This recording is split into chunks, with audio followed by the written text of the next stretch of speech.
Simple harmonic motion का section खत्म होता है। और सिंपल हार्मोनिक मोशन के इस सेक्शन की जो है वो आपकी क्लास टेस्ट होगी।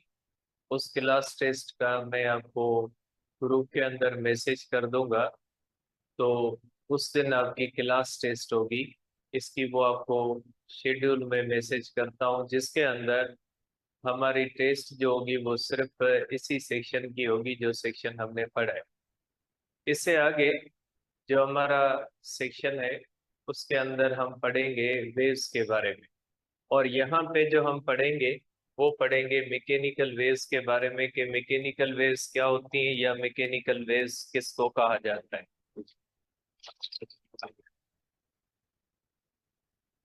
तो यहाँ पे हम डिस्कस करते हैं बेटा मैकेनिकल वेव्स के बारे में। देखिए बेटा, मैकेनिकल वेव क्या होती है।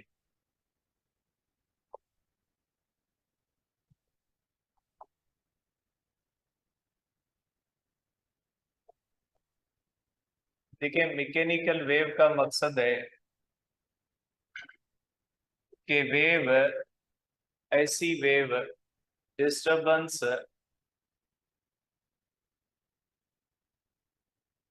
Disturbance in any medium which travels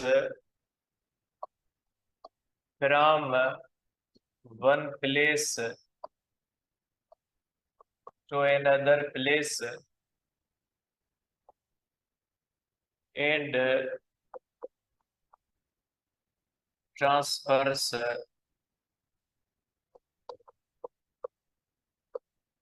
energy and momentum।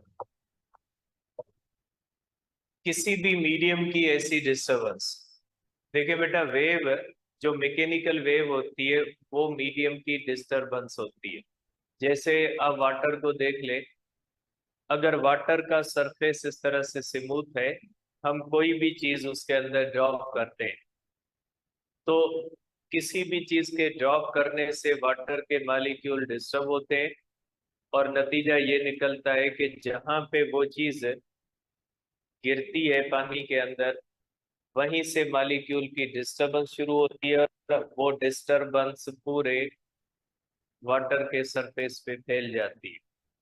तो ये जो वाटर के सरफेस की डिस्टरबेंस होती है, इसको हम कहते हैं ये वाटर वेव। या अगर कोई आपके पास स्ट्रिंग है, उस स्ट्रिंग के अंदर अगर आप डिस्टरबेंस पैदा करते हो, इस तरह से आप देख लें कि सपोज करें ये आपके पास एक बर्तन है। ये इस तरह से सपोज करें एक हमारे पास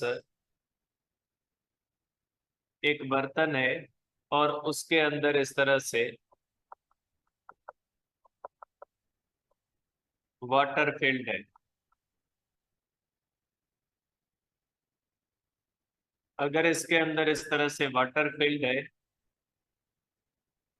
अब अगर इसको डिस्टर्ब करते हैं तो यहाँ पे सपोज करें कोई भी चीज इस तरह से ड्रॉप करते हैं इसके अंदर, तो यहाँ पे इस तरह से एक वेव बनती है, जिस वेव को हम कहते हैं कि ये जो वेव है ये इस तरह से वाटर वेव है। तो देखिए, असल में वेव क्या होती है। वेव एक डिस्टरबेंस होती है। या आप स्ट्रिंग का कर लें कि इस तरह से हमारे पास एक स्ट्रिंग है और उस स्ट्रिंग को अगर अप एंड डाउन हम इस तरह से वाइब्रेट करवाएं तो उसके अंदर इस तरह से वेव बनती है, इस तरह से, ये इस तरह से। तो ये क्या होती है, ये एक स्ट्रिंग की डिस्टरबेंस है जो इस स्ट्रिंग के अंदर इस तरह से ट्रेवल करती है और ये अपने साथ एनर्जी भी लेती है, क्योंकि यहाँ पे हम देते हैं एक्सटर्नल सोर्स। ये एक्सटर्नल सोर्स होता है। External source provides energy. ये जो एक्सटर्नल सोर्स एनर्जी प्रोवाइड करता है, ये एनर्जी ट्रांसफर। यहाँ पे भी देखें, ये एक एक्सटर्नल सोर्स है। ये एक्सटर्नल सोर्स जो होता है ये प्रोवाइड करता है एनर्जी। ये प्रोवाइड्स एनर्जी, और ये एनर्जी इस डिस्टरबेंस की सूरत में फैलती है एक जगह से दूसरी जगह तक। तो वेव और कोई चीज नहीं है, मैकेनिकल वेव किसी भी मीडियम की डिस्टरबेंस होती है जो एक जगह से फैल के दूसरी जगह तक पहुंचती है और अपने साथ एनर्जी भी लेके जाती है और मोमेंटम भी ट्रांसफर करती है। जैसे अगर आप वाटर के अंदर पत्ते की मिसाल ले लें, कि अगर ये वाटर है और वाटर के अंदर आप कह लें कि इस तरह से कोई चीज, पत्ता वगैरह इस पानी के ऊपर इस तरह से, जब आप इस तरह से वेव पैदा करोगे, जब वेव यहाँ पे पहुंचेगी तो ये पत्ता भी इस तरह से अप एंड डाउन मूव करेगा। इसका मकसद है यहाँ पे जो हमने एनर्जी दी है, ये एनर्जी इस वेव के थ्रू पत्ते तक पहुंच गई और पत्ते ने भी अप एंड डाउन मूव कर दिया। अगर ये रोप की मिसाल ले ले, तो रोप के अंदर अगर कोई भी चीज, छोटी सी चीज आप इस तरह से बांध देंगे और यहाँ से वेव पैदा करेंगे, तो आप देखोगे वो छोटी सी चीज इस वेव के साथ अप एंड डाउन मूव करे। इसका मकसद है हमारी यहाँ पे जो हमने एनर्जी दी थी, क्योंकि रस्सी को अप एंड डाउन करेंगे तो हम एनर्जी देंगे, वो एनर्जी इस वेव की सूरत में यहाँ तक ट्रांसफर हो गई। तो वेव और कुछ नहीं होती, वेव एनर्जी के ट्रांसफर का जरिया है। वेव के थ्रू हम अपनी एनर्जी एक जगह से दूसरी जगह तक ट्रांसफर करते हैं, और वो जो ट्रांसफर करते हैं वो ट्रांसफर करते हैं थ्रू मीडियम। अगर किसी भी मीडियम का सहारा लेके हम अपनी एनर्जी एक जगह से दूसरी जगह तक पहुंचाएं, तो ये एनर्जी पहुंचाने के लिए हमें उस मीडियम को डिस्टर्ब करना पड़ता है, और जब हम मीडियम को डिस्टर्ब करते हैं तो हमारी एनर्जी डिस्टर्बेंस में जाती है, और वो डिस्टर्बेंस की सूरत में एक जगह से दूसरी जगह तक फैल जाती है। तो किसी भी मीडियम की ऐसी डिस्टर्बेंस जो एक जगह से फैल के दूसरी जगह तक पहुंचे और अपने साथ एनर्जी और मोमेंटम भी लेके जाए, तो ऐसी डिस्टर्बेंस को हम कहते हैं mechanical.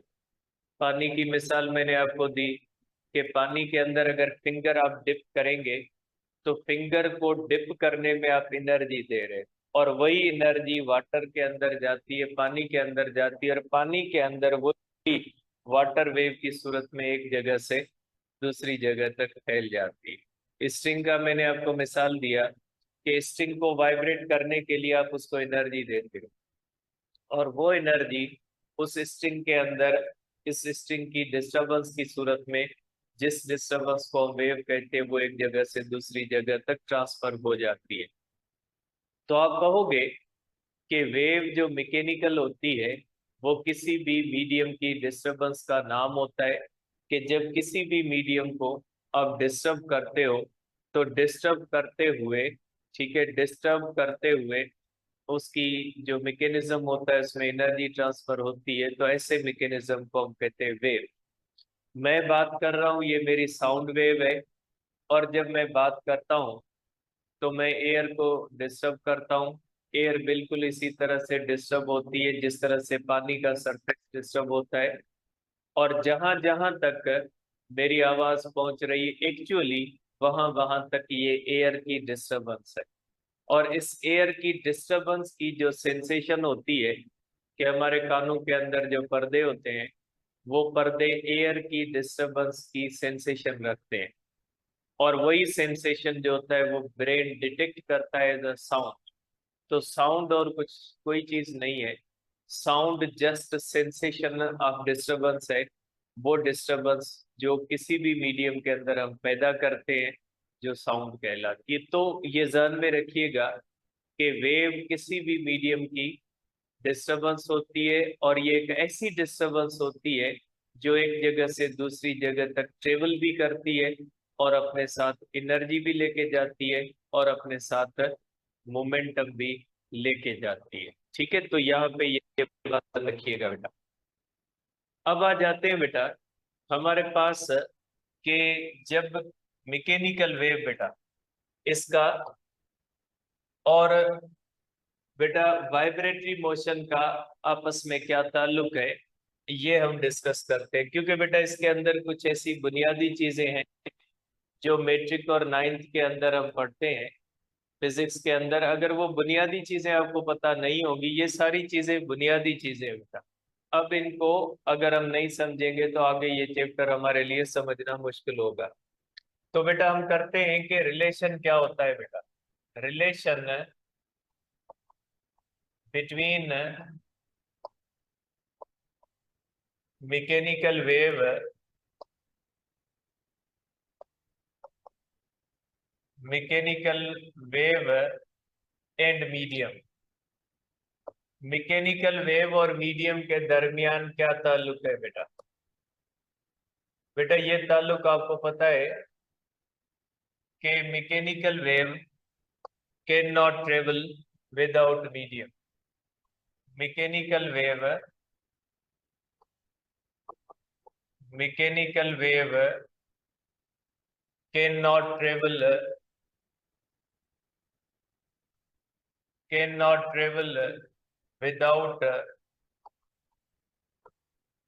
Without medium. Mechanical wave medium के सिवा ट्रेवल नहीं कर सकती। क्यों नहीं कर सकती बेटा? इसलिए कि मैकेनिकल वेव है ही मीडियम की डिस्टरबेंस। अगर मीडियम नहीं होगा तो आप डिस्टर्ब किसको करोगे? जब ये डिस्टरबेंस ही नहीं होगी तो मैकेनिकल वेव कहाँ से बनेगी? तो मैकेनिकल वेव है ही मीडियम डिस्टरबेंस। तो अगर मीडियम डिस्टर्ब नहीं होगा तो मैकेनिकल वेव कैसे बनेगी? तो मैकेनिकल वेव होती ही मीडियम की डिस्टरबेंस है, इसलिए क्या कहोगे कि बगैर मीडियम के इस वेव का कंसेप्ट ही नहीं। ठीक है। अब दूसरी बात कि when mechanical wave passes through any medium बेटा,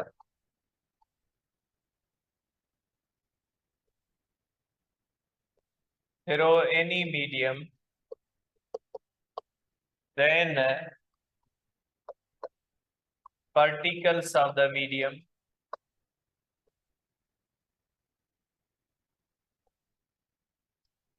यहाँ पे दो चीजें आती है। Execute vibratory motion in case of real medium.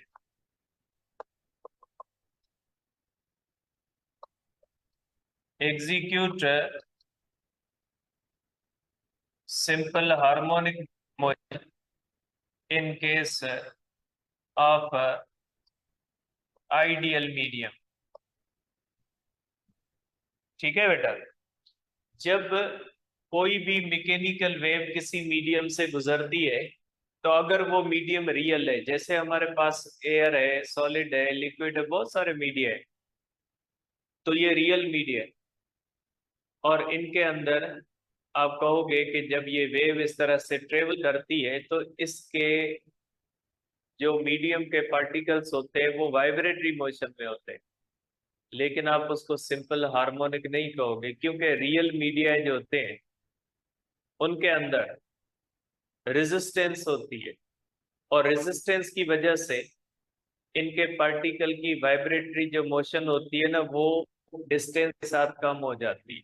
जैसे आप पानी को देख लें कि अगर आप फिंगर डिप करोगे तो वहां पे पार्टिकल अप एंड डाउन ज्यादा वाइब्रेट कर रहे होंगे। जैसे जैसे वेव दूर जाएगी तो उनकी वाइब्रेशन आहिस्ता खत्म, इसलिए कि वो जब वेव ट्रेवल करती है मीडियम में तो रेजिस्टेंस की वजह से उसकी एनर्जी के अंदर लॉस आ जाता है। तो जो पार्टिकल डिस्टरबेंस के करीब होते हैं, जहां पे डिस्टरबेंस पैदा हो रही होती है, उन पार्टिकल्स के पास एनर्जी ज्यादा होती है, और जो पार्टिकल दूर होते हैं उनके पास एनर्जी कम होती है। तो इसलिए आप कहोगे कि एनर्जी इसमें कंजर्व नहीं रहती, तो आप इसकी पीरियोडिक मोशन भी नहीं कहेंगे, इसलिए आप कहेंगे कि ये वाइब्रेटरी मोशन है। लेकिन अगर कोई आइडियल जो है वो मीडियम है जिसके अंदर रेजिस्टिव इफेक्ट्स नहीं है, तो उसके अंदर एनर्जी का लॉस नहीं होता। फिर उसके अंदर हर वेव का एम्पलीट्यूड हर जगह पे जितना डिस्टरबेंस के करीब होगा उतना ही दूर होगा। तो आइडियल मीडियम के अंदर आप कह सकते हैं कि जब ये मैकेनिकल वेव किसी आइडियल मीडियम से गुजरती है तो इसके पार्टिकल्स सिंपल हार्मोनिक मोशन में होते हैं, जबकि ये वेव जब किसी भी रियल मीडियम से गुजरती है तो इसके particle very near to the simple harmonic motion होंगे, लेकिन एग्जैक्टली सिंपल हार्मोनिक मोशन उनकी नहीं हो, क्योंकि सिंपल हार्मोनिक मोशन हमेशा in absence of dissipative force होती है। जैसे हॉरिजेंटल मास स्प्रिंग सिस्टम की भी हमने बात डिस्कस की थी कि ये जिस सरफेस पे होगा उसकी रेजिस्टेंस जीरो नहीं होती, इसलिए मसला ये होता है कि जो हॉरिजेंटल मास स्प्रिंग सिस्टम की मोशन भी आइडियल सिंपल हार्मोनिक मोशन नहीं है। और अगर हम पेंडुलम की देखते हैं तो पेंडुलम की भी वही होती है कि उसके अंदर एयर रेजिस्टेंस वगैरह होती है, या जो स्ट्रिंग होता है वो वेटलेस नहीं होता, इसलिए मुख्तलिफ फैक्टर्स की वजह से उसकी भी आइडियल नहीं होती। आइडियल सिर्फ किसकी होती है? प्रोजेक्शन की होती है, क्योंकि प्रोजेक्शन के ऊपर किसी भी किस्म की रेजिस्टेंस या किसी भी किस्म की फोर्स नहीं लगती। तो इसी तरह से अगर कोई भी वेव है वो किसी मीडियम से गुजरती है और उस मीडियम के अंदर अगर डिसिपेटिव फोर्स है, डिसिपेटिव फोर्स का मकसद है रेजिस्टेंस, तो उसके अंदर जब वेव गुजरेगी तो उसके पार्टिकल्स वाइब्रेटरी मोशन तो करेंगे लेकिन एग्जैक्टली सिंपल हार्मोनिक मोशन नहीं करेंगे। लेकिन अगर कोई आइडियल मीडियम हम कंसीडर करें कि ऐसा मीडियम जिसके अंदर डिसिपेटिव फोर्स नहीं है, रेजिस्टिव इफेक्ट्स नहीं है, तो फिर ऐसे मीडियम के अंदर वाइब्रेटरी के साथ उनके पार्टिकल की मोशन सिंपल हार्मोनिक मोशन हो जाएगी। ठीक है, तो ये होता कैसे बेटा, ये देखें कि सपोज करें बेटा कि ये इस तरह से अगर मीडियम है, ये आप समझें कि एक रस्सी है, ये आप कह लें कि ये एक स्ट्रिंग है, और इस स्ट्रिंग के अंदर इस तरह से बेटा इसके ये आप कह लें कि ये मालिक्यूल्स हैं बेटा, ये इस रस्सी के मालिक्यूल्स हैं इस तरह से, ये आप कह सकते हैं कि ये इस रस्सी के अंदर मालिक्यूल्स हैं बेटा। ठीक है, अब अगर इसके अंदर बेटा हम इस तरह से एक वेव प्रोड्यूस करते हैं बेटा, इस तरह से, ये इसके अंदर हम एक वेव प्रोड्यूस करते हैं बेटा इस तरह से, ये इस तरह से जब हम इसके अंदर एक वेव प्रोड्यूस करते हैं बेटा इस तरह से, तो ये ऐसे होती है बेटा। ये देखें, ये जो पार्टिकल्स होते हैं इसके, ये पार्टिकल इस तरह से वाइब्रेट करना शुरू कर देते हैं,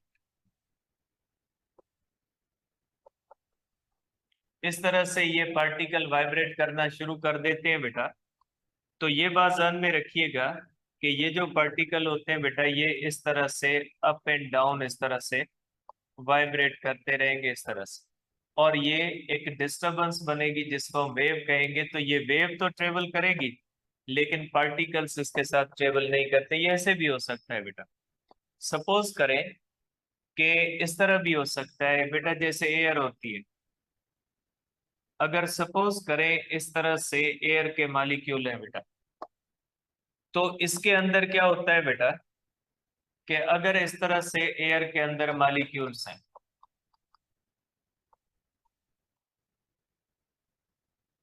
तो जब एयर से कोई भी वेव गुजरती है बेटा, तो इसके मालिक्यूल भी इसी तरह से, आप कह सकते हैं कि इसके मालिक्यूल भी इसी तरह से वाइब्रेट करते हैं इस तरह से। आप इसको इस तरह बना ले बेटा कि ये मालिक्यूल इस तरह से वाइब्रेट करते हैं इस तरह से,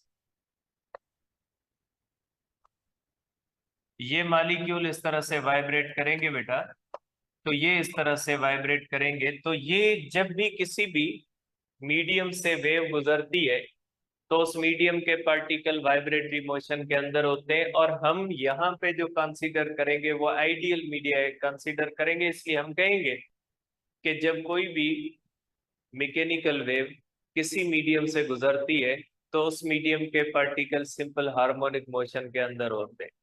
इसीलिए हमने वेव को पढ़ने से पहले सिंपल हार्मोनिक मोशन पढ़िए, क्योंकि वेव का और सिंपल हार्मोनिक मोशन का बहुत गहरा ताल्लुक है। क्योंकि मैकेनिकल वेव हमने यहाँ पे पढ़नी है, और मैकेनिकल वेव जो होती है वो जब किसी भी मीडियम से गुजरती है तो उस मीडियम के जो पार्टिकल होते हैं वो सिंपल हार्मोनिक मोशन के अंदर होते हैं, और सिंपल हार्मोनिक मोशन के अंदर होने की वजह से हमने यहाँ पे पहले सिंपल हार्मोनिक मोशन पढ़ी है। यहाँ पे हमने पहले जो है वो सिंपल हार्मोनिक मोशन की इक्वेशंस वगैरह इसीलिए पढ़ी है ताकि हमें ये आइडिया हो कि जब वेव किसी मीडियम से ट्रेवल करती है तो उसके पार्टिकल्स का क्या रोल होता है वहां पे, तो ये सिंपल हार्मोनिक मोशन होती है। ठीक है, तो ये आप कहोगे कि इसमें एक बात ध्यान में रखिएगा कि जब वेव किसी भी, या आगे ये आपको आगे बताता हूँ ये पॉइंट, तो ये ध्यान में रखिएगा बेटा कि जब रिलेशन क्या होता है मैकेनिकल वेव और मीडियम के दरमियान, कि मैकेनिकल वेव मीडियम के सिवा नहीं जा सकती क्योंकि वो है ही मीडियम की डिस्टर्बेंस। दूसरी बात ये कि जब वो किसी भी मीडियम से गुजरती है तो से हार्मोनिक मोशन के अंदर होते हैं बेटा। अब यहाँ पे एक जो हमने पहले पढ़नी है बेटा, पहले जो चीज हमने पढ़नी है वो पढ़नी है बेटा प्रोग्रेसिव वेव। प्रोग्रेसिव वेव या प्लेन प्रोग्रेसिव वेव बेटा, प्लेन प्रोग्रेसिव वेव भी कहते हैं या इसको हम कहते हैं ट्रेवलिंग वेव बेटा, इसको हम कहते हैं ट्रेवलिंग वेव बेटा। अब ये क्या होती है बेटा, प्रोग्रेसिव वेव या ट्रेवलिंग वेव कौन सी होती है बेटा? Wave which travels, wave which travels from one medium to another medium।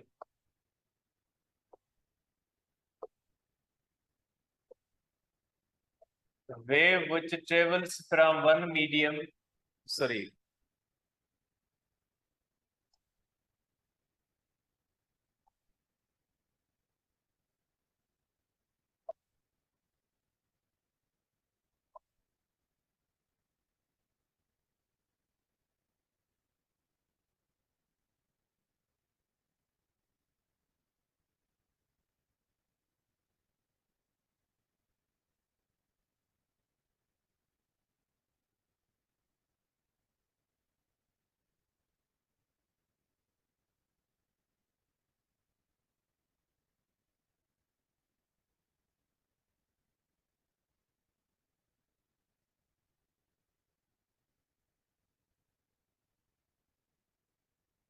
पहले ये लिख ले फिर बेटा समझाता हूं।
बेटा इस वेव की दो तीन चीजें बहुत ही इंपॉर्टेंट है। ऐसी वेव बेटा जो एक जगह से ट्रेवल करके दूसरी जगह तक पहुंचे और अपने साथ एनर्जी भी ट्रांसफर करे, तो ऐसी वेव को हम कहते हैं बेटा कि ये ट्रेवलिंग वेव। बेटा ट्रेवलिंग वेव जो होती है उसके जैसे ये साउंड वेव है बेटा, ये मेरी जो साउंड वेव है ये ट्रेवलिंग वेव है क्योंकि ये इस तरह से फैल रही है और अपने साथ एनर्जी भी लेके जा रही है, मोमेंटम। ये किसी दो पॉइंट्स के दरमियान बाउंडेड नहीं होती। अब आप हाफ इंची के हो या फुल इंची के हो, आपको पता है कि एक ऐसी वेव भी होती है जिसको स्टेशनरी वेव कहा जाता है, जो दो पॉइंट्स के दरमियान बाउंडेड वेव होती है। वो उन दोनों पॉइंट्स के दरमियान इधर उधर होती रहती है, उस रीजन से वो बाहर नहीं जा सकती। ये मेरी वेव किसी रीजन के अंदर बाउंडेड नहीं है, ये जहां तक जाना चाहे जा सकती है और उसके बाद ये आहिस्ता आहिस्ता इस मीडियम के अंदर खत्म हो जाएगी। तो ऐसी वेव जो जहाँ पे पैदा हो वहां से ट्रेवल करे और अपने साथ एनर्जी भी लेके जाए, तो ऐसी वेव को हम क्या कहते हैं? ऐसी वेव को हम कहते हैं कि ये ट्रेवलिंग वेव है। और ट्रेवलिंग वेव किसी मीडियम के किसी मखसूस हिस्से के अंदर, तो इंटरनेट वेव ले, किसी मखसूस हिस्से के अंदर ये बाउंडेड नहीं होती। क्या आप कहें कि ये इस हिस्से के अंदर रहेगी, एनर्जी ट्रांसफर नहीं करेगी? नहीं, ऐसे नहीं होता। और हम मीडियम आइडियल कंसीडर कर रहे हैं। जब हम मीडियम आइडियल कंसीडर करते हैं, इसका मकसद है ये वेव जब किसी भी मीडियम से ट्रेवल करेगी तो उस मीडियम के पार्टिकल सिंपल हार्मोनिक मोशन के अंदर होते हैं। अब इसकी एक बहुत ही इंपॉर्टेंट पॉइंट होती है कि when travelling wave passes through any medium, then disturbance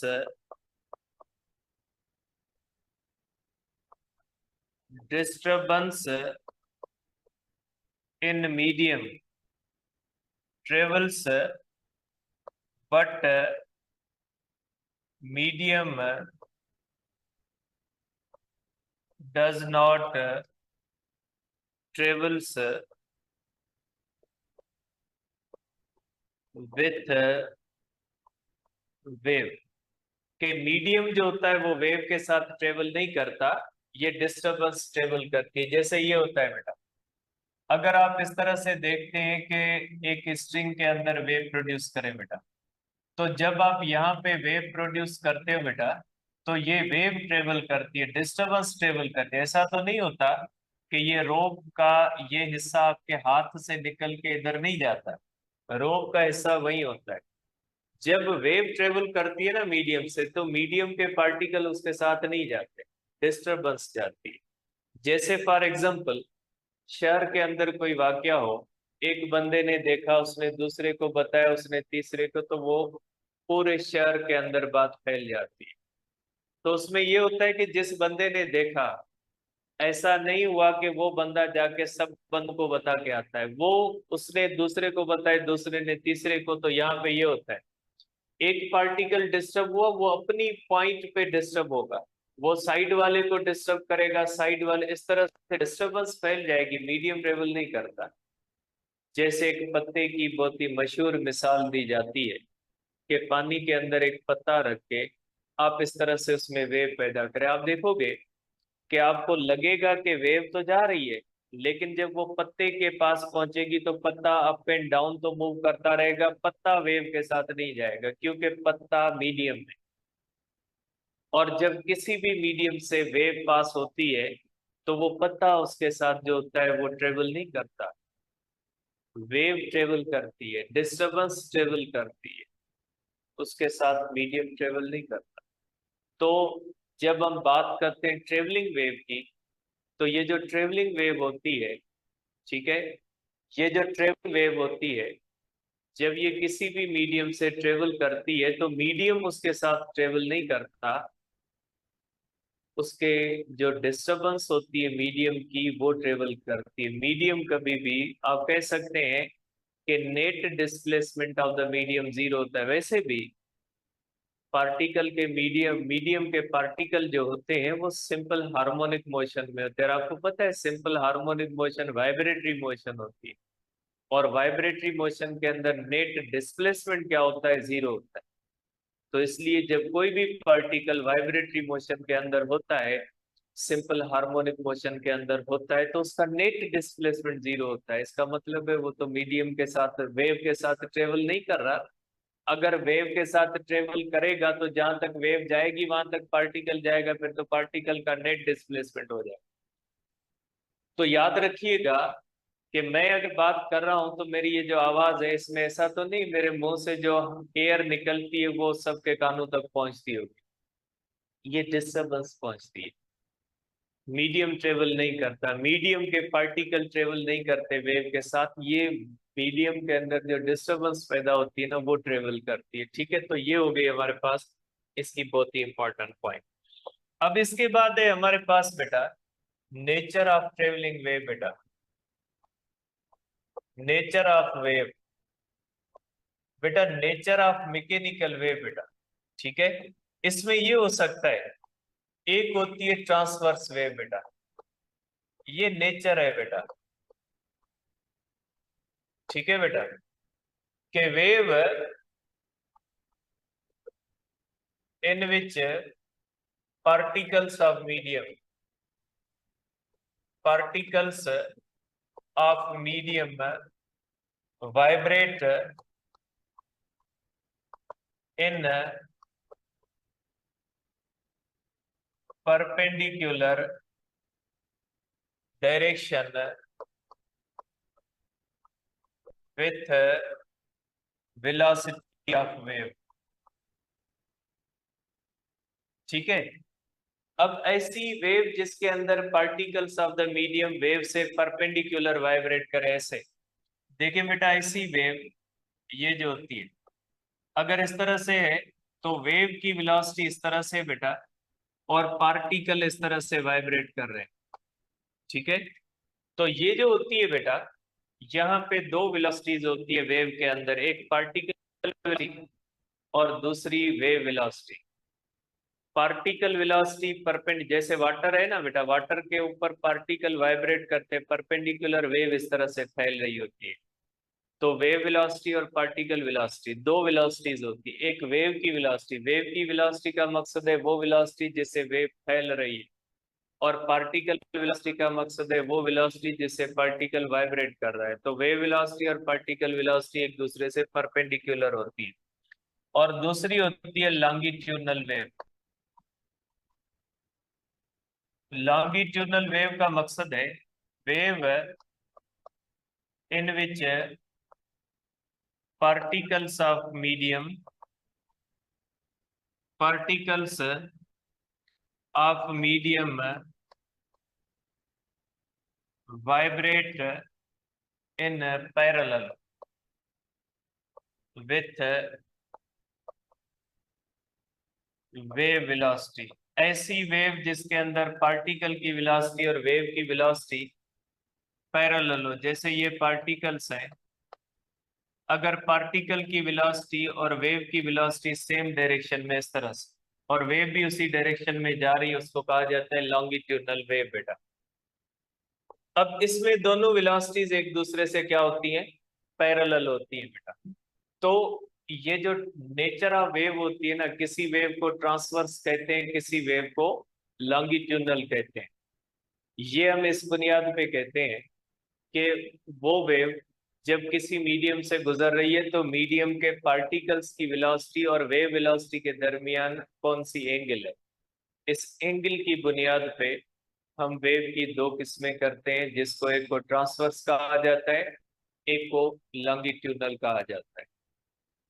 जो लॉन्गिट्यूडनल वेव होती है उसके अंदर wave velocity particle velocity parallel होते हैं। जो ट्रांसवर्स वेव होती है उसके अंदर वेव वेलोसिटी और पार्टिकल वेलोसिटी परपेंडिकुलर होती है। ठीक है, एक वेव ऐसी भी होती है जिसके अंदर पार्टिकल एक साथ वर्टिकल वाइब्रेटरी मोशन भी करते हैं, हॉरिजेंटल वाइब्रेटरी मोशन भी करते हैं। मींस एक वेव ऐसी भी होती है जिसके पार्टिकल वेव की वेलोसिटी से पैरेलल भी होते हैं, परपेंडिकुलर भी होते हैं। अब आप कहोगे ऐसा कैसे हो सकता है कि वेव के अंदर जो पार्टिकल्स हो वो वेव की वेलोसिटी के साथ पैरेलल भी माने जाएं और परपेंडिकुलर भी माने जाएं, ऐसे कैसे हो सकता है? ये होता है वाटर के अंदर।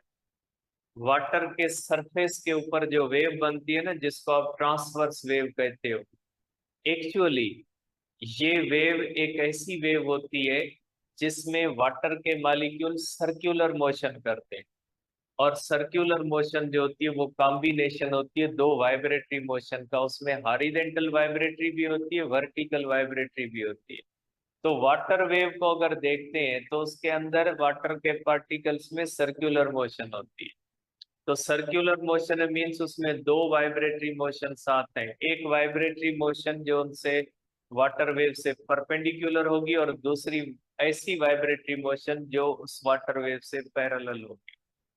तो ये सरफेस ऑफ लिक्विड के ऊपर जो वेव बनती है जिसको कॉमनली हम ट्रांसवर्स वेव कहते हैं, एक्चुअली वो ट्रांसवर्स और लॉन्गिट्यूडनल दोनों की कॉम्बिनेशन से बनती है।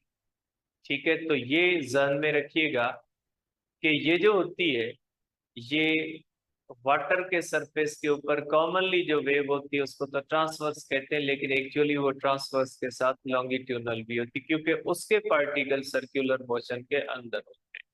अब इससे इसके बाद बहुत ही एक इम्पोर्टेंट बात कि नोट के वेव के अंदर जो पार्टिकल वेलोसिटी है, particle velocity is not constant बेटा। ठीक है, पार्टिकल्स वाइब्रेट विथ एक्सीलेशन बेटा। पार्टिकल के अंदर एक्सीलेशन होती है क्योंकि पार्टिकल का मास होता है और ये वाइब्रेटरी मोशन, और वाइब्रेटरी मोशन एक्सीलेटेड मोशन होती है, आपको पता है। वाइब्रेटरी मोशन या सिंपल हार्मोनिक मोशन एक्सीलेटेड होती है, जबकि wave velocity is always uniform. बेटा वेव की वेलोसिटी यूनिफॉर्म होती है, कांस्टेंट मैंने नहीं लिखा। कांस्टेंट और यूनिफॉर्म में फर्क है। कांस्टेंट का मकसद है वो कभी तब्दील होगी, यूनिफॉर्म का मकसद है वो तब्दील तो हो सकती है मीडियम की वजह से, लेकिन होगी हर मीडियम में, जिस मीडियम की जो होगी उसमें एक जैसी होगी। अगर साउंड है वो एयर के अंदर ट्रेवल कर रहा है 340 मीटर पर सेकंड से, तो वो उस एयर के अंदर हमेशा 340 से, अगर वो सॉलिड में जाता है उसकी स्पीड 400 हो जाती है तो उस सॉलिड के अंदर हमेशा 400 होगी उसी टेम्परेचर के कंडीशन से। वेव कभी एक्सीलेट नहीं करती क्योंकि वेव के अंदर मास नहीं होता, वेव डिस्टरबेंस है, जबकि पार्टिकल एक्सीलेट कर सकते क्योंकि पार्टिकल के अंदर मास होता। ठीक है, तो आप कहेंगे कि जो पार्टिकल वेलोसिटी होती है वो एक्सीलेटेड होती है, जो वेव वेलोसिटी होती है वेव हमेशा यूनिफॉर्म स्पीड से चलती है। ठीक है, तो वेव की दो कैटेगरीज हुई, एक ट्रांसवर्स, एक लॉन्गिट्यूडनल। ठीक है, कल इंशाल्लाह इस चैप्टर का पहला टॉपिक डिस्कस करेंगे वेव पल्स को, क्योंकि ये बेसिक्स है जिनका पता आपको होना जरूरी।